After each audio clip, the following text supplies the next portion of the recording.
এই বল, তুই এনার মেয়েকে কোথায় লুকিয়ে রেখেছিস? স্যার আমি তো লুকিয়ে রাখিনি। লুকিয়ে রাখিসনি তো তাহলে এই চিঠিতে তোর নাম এলো কি করে? জানোয়ার, খবরদার তুই আমার গায়ে হাত দিবি না। আমি সারা জীবন সাহেবকে ভালোবাসি আর সাহেবকেই ভালোবাসবো। হ্যাঁ আমি সত্যিই তোমায় ভালোবাসি। হ্যাঁ রুমিতা, আমি আজকে কথা দিচ্ছি আমিও তোমাকে ছেড়ে কোনোদিন কোথাও যাব না।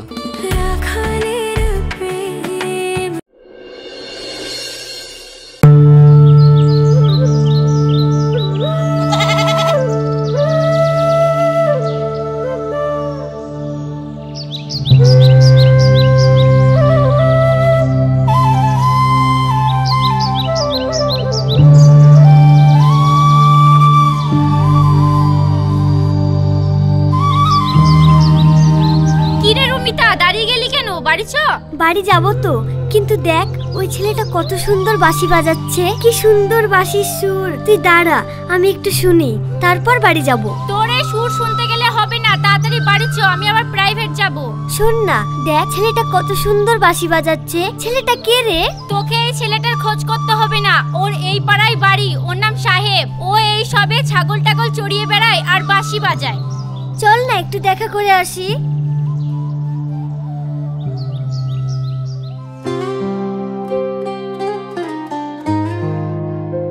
হেই হেই হেই হেই হেই হেই, উই দা, ও আবার ছাগল খাদাইতে ওইদিকে চলে গেল।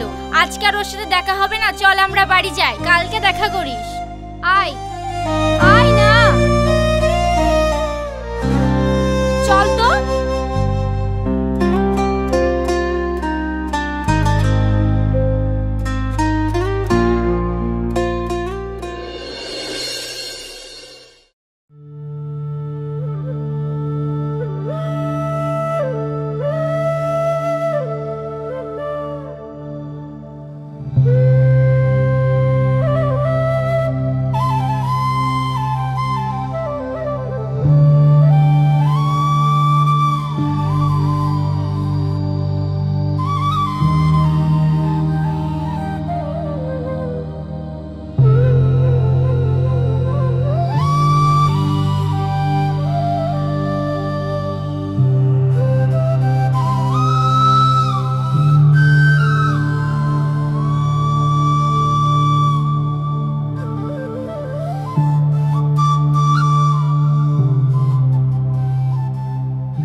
থামলে কেন? বাজাও। তোমার বাঁশির সুর শুনলে আমার মনটা যেন আঞ্চন করে ওঠে, মনে হয় তোমার কাছে ছুটতে চলে আসি। তোমার বাঁশির সুর যেন শুধু আমাকেই টানে। তোমার বাঁশির সুর শুনে আমি তোমাকে ভালোবেসে ফেলেছি। তোমার বাঁশির সুর আমাকে তোমার কাছে টেনে নিয়েছে। আই লাভ ইউ সাহেব। তুমি বুঝতে পারছো না, এটা কখনোই সম্ভব না। তুমি বড় লোক আর আমি একজন গরিব রাখাল ছেলে। তোমার জগৎ আর আমার জগৎ এক না। তুমি চাইলেও সমাজ কখনোই আমাদেরকে এক হতে দেবে না। সাহেব, স্বপ্ন শুধু রাজপ্রাসাদে হয় না, রাখালের হৃদয়েও হয়। তুমি শুধু গরিব নও, তুমি হচ্ছে সাচ্চা, তুমি হচ্ছে নিঃস্বার্থ।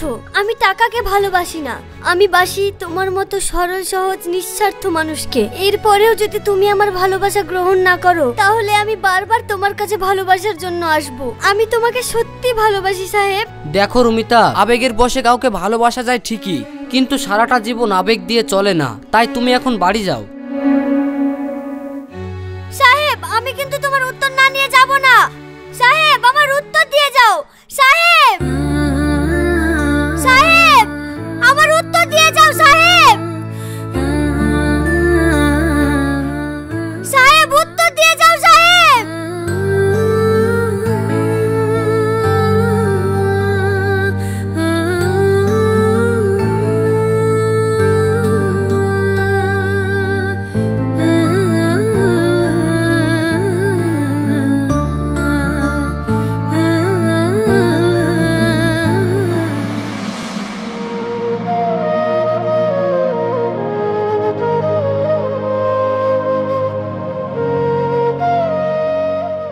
তুমি এখনো দাঁড়িয়ে আছো? হ্যাঁ, তোমার উত্তরের অপেক্ষায় আমি এখনো দাঁড়িয়ে আছি। তুমি বলো তুমি আমাকে ভালোবাসো। তুমি বুঝতে পারছো না, এইভাবে ভালোবাসা হয় না। আমি ওসব কিচ্ছু শুনবো না। তুমি যতক্ষণ না বলবে তুমি আমাকে ভালোবাসো, ততক্ষণ আমি এখানে দাঁড়িয়ে থাকবো। ঠিক আছে রুমিতা, আমিও তোমাকে ভালোবাসি। তুমি সত্যি বলছো সাহেব? হ্যাঁ, আমি সত্যিই তোমায় ভালোবাসি।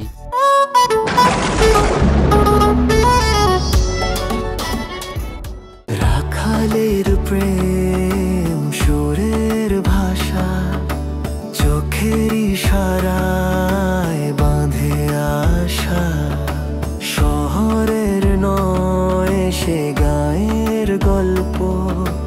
রাখালের প্রেম বড়ই নির্ভুল।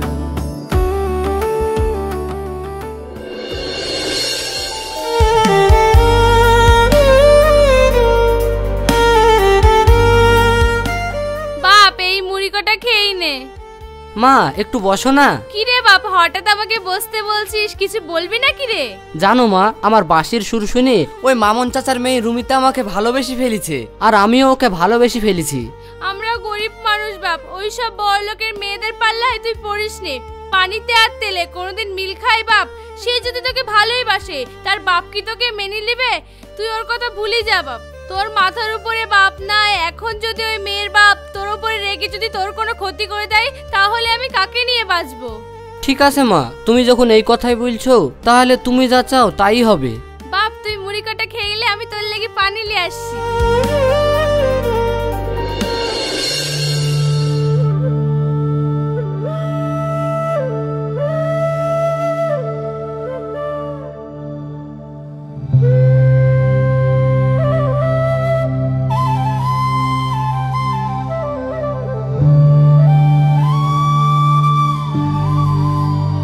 রাখালের প্রেম সুরের ভাষা, চোখের ইশারা।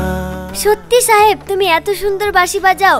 তোমার বাঁশির সুর শুনলে আমার মনটা ভরে যায়। কি গো সাহেব, তোমাকে এরকম মন মরা দেখাচ্ছে কেন?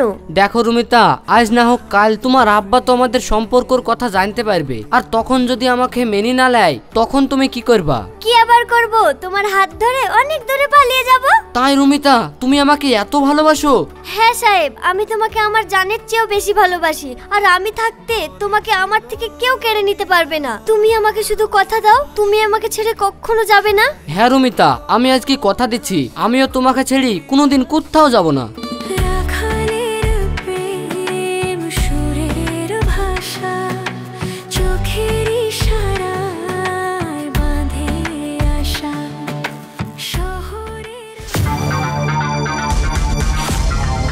রুমিতা, রুমিতা!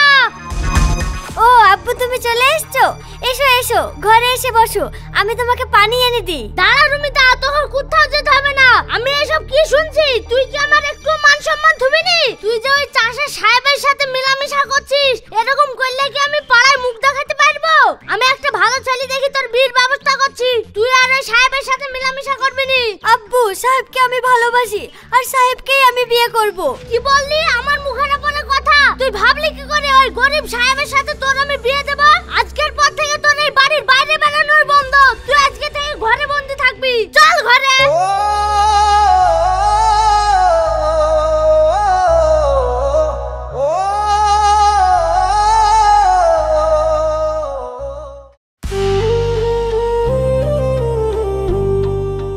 রুমিতা,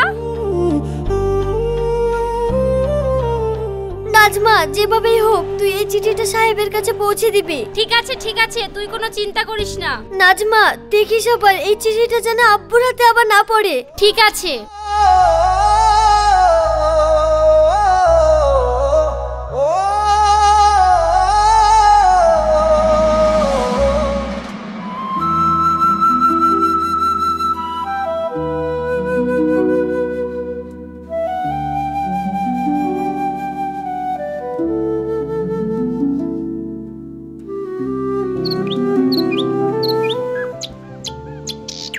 সাহেব, এই চিঠিটা তোমাকে রুমিতা দিয়েছে। আরে যা, নাজমা তো আমাকে চিঠিটা দিয়ে চলে গেল, কিন্তু আমি তো চিঠি পড়া জানিনি। এখন এই চিঠি কাকে দিয়ে পড়াবো?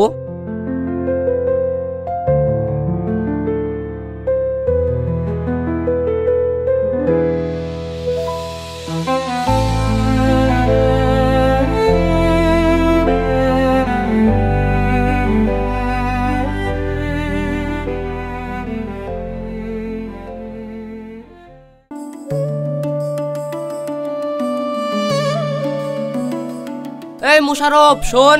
কি হলো রে সাহেব, কিছু বলছিস? ভাই আমি ওই মামুন চাচার মেয়ে রুমিতাকে খুব ভালোবাসি, আর রুমিতা আমাকে একটা চিঠি দিয়েছে, কিন্তু তুই তো জানিসই আমি পড়াশোনা জানিনি, তাই বলছি আমাকে এই চিঠিটা একটু পড়ি দে না। ঠিক আছে দে।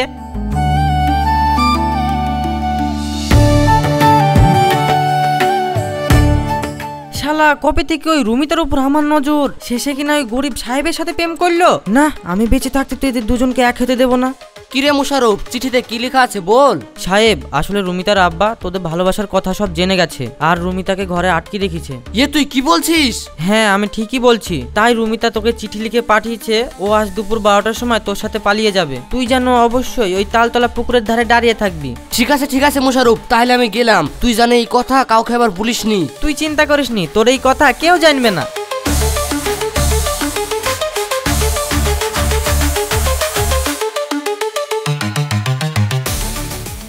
শালা পাগল, দুপুর 12টার সময় তুই দাঁড়িয়ে থাকিস, তোর জন্য আর রুমিতা আসবে না। আর রাত্রি 12টার সময় যখন রুমিতা আসবে তখন আমি রুমিতাকে নিয়ে পালিয়ে যাব। তুই কি ভেবেছিলি তুই রুমিতাকে বিয়ে করবি আর আমি বসে বসে আঙুল চুষবো? তোকে এমন ফাঁসাবো সারা জীবন তুই জেলের ঘানি টানবি, আর আমি ওদিকে রুমিতাকে নিয়ে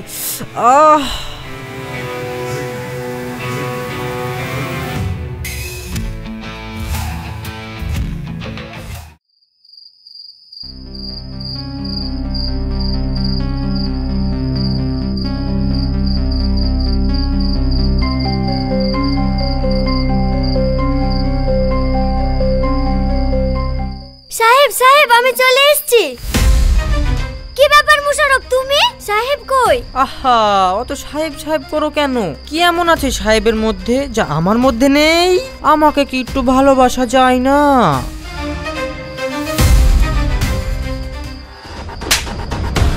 জানোয়ার, খবরদার তুই আমার গায়ে হাত দিবি না। আমি সারা জীবন সাহেবকে ভালোবাসি আর সাহেবকেই ভালোবাসবো। কি তুই আমার গায়ে হাত দিলি? এইবার তোকে কে বাঁচাই দেখ।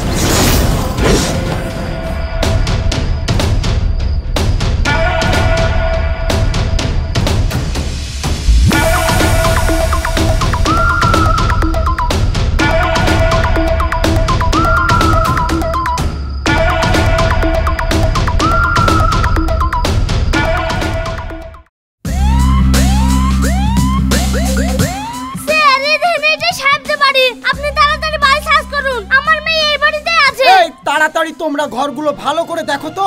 আপনারা কি করছেন? স্যার আমার ছেলেকে ছেড়ে দেন স্যার। এই বল, তুই এনার মেয়েকে কোথায় লুকিয়ে রেখেছিস? স্যার আমি তো লুকিয়ে রাখিনি।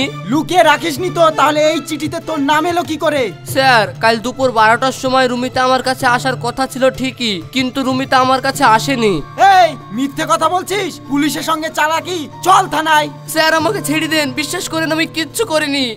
স্যার আমার ছেলেকে ছেড়ে দেন স্যার, আমার ছেলে নির্দোষ। দেখুন, আপনার যা বলার আপনি থানায় গিয়ে বলবেন। এখানে বললে আমি কিচ্ছু করতে পারবো না, আপনি থানায় গিয়ে বলবেন।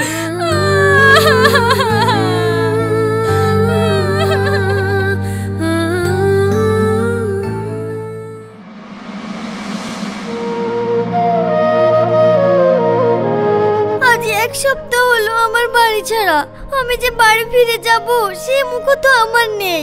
এইদিকে সাহেবও আমার সাথে বেইমানি করলো। আমি কিছুতেই মেলাতে পারছি না সাহেব আমার সাথে কাজটা কেন করলো। এর খবর তো আমাকে নিতেই হবে। আমার কিছুতেই মন মানছে না। আর গ্রামে যে যাব, গ্রামের লোকও তো আমাকে চিনে ফেলবে। আমি এখন কি করি?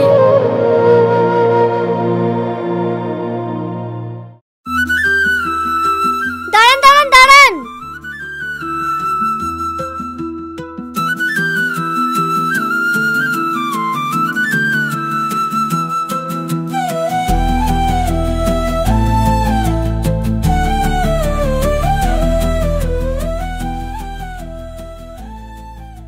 আরে শফিকুল, সেই সাহেবকে যে ধরে নিয়ে গেল, কি হলো কোনো খবর পেয়েছিস? কি আবার হবে, ওই মামুন চাচার মেয়েকে যদি খুঁজে পাওয়া না যায় তাহলে সাহেবের জেল হয়ে যাবে। তাই তো রে ভাই, একটা ভালো ছেলে তার এইভাবে জেল হয়ে যাবে। সব হয়েছে ওই মেয়েটার জন্য।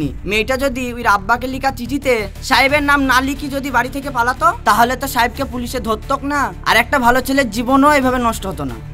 কি করব বলো ভাই, আমাদের তো আর কিছু করার নাই। যদি ওই মেয়ে ঘুরে আসে তাহলে সাহেবকে ছাড়লেও ছাড়তে পারে, আর যদি ফিরে না আসে তাহলে ছেলেটাকে ওইভাবে জেলে পচে মরতে হবে। কি আর বলবো বলো, চলো গো একটু টেনে চলো, আমাকে আবার বেলডাঙ্গার লাশ বাসটা ধরতে হবে। সাহেব তাহলে আমার জন্য জেলে বন্দি? আমি শুধু তাকে ভুল বুঝছিলাম। না না, আমাকে তো যেভাবে হোক সাহেবকে জেল থেকে ছাড়াতেই হবে।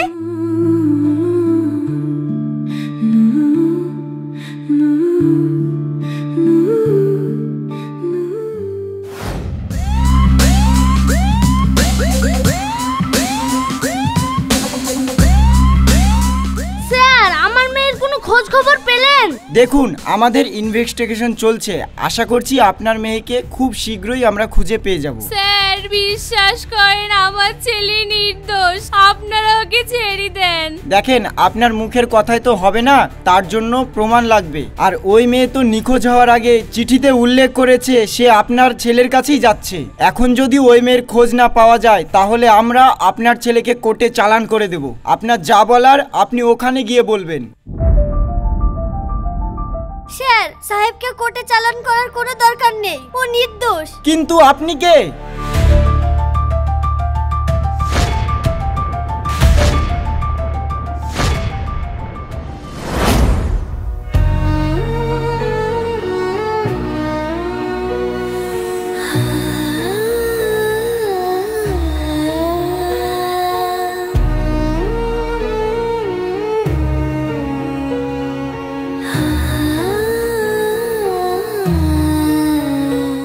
বাপ শোনো, বাপ তুমি যে নির্দোষ সেটা তো আমি জানতাম না, তাই আমি তোমার উপরে একটা বড় ভুল করে ফেলেছি, তুমি আমাকে ক্ষমা করে দাও বাপ।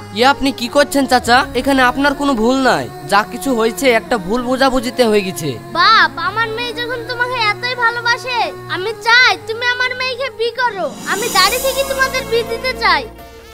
কি রে মা, এই গরিবের ঘরে আমার বৌমা হয়ে আসবি?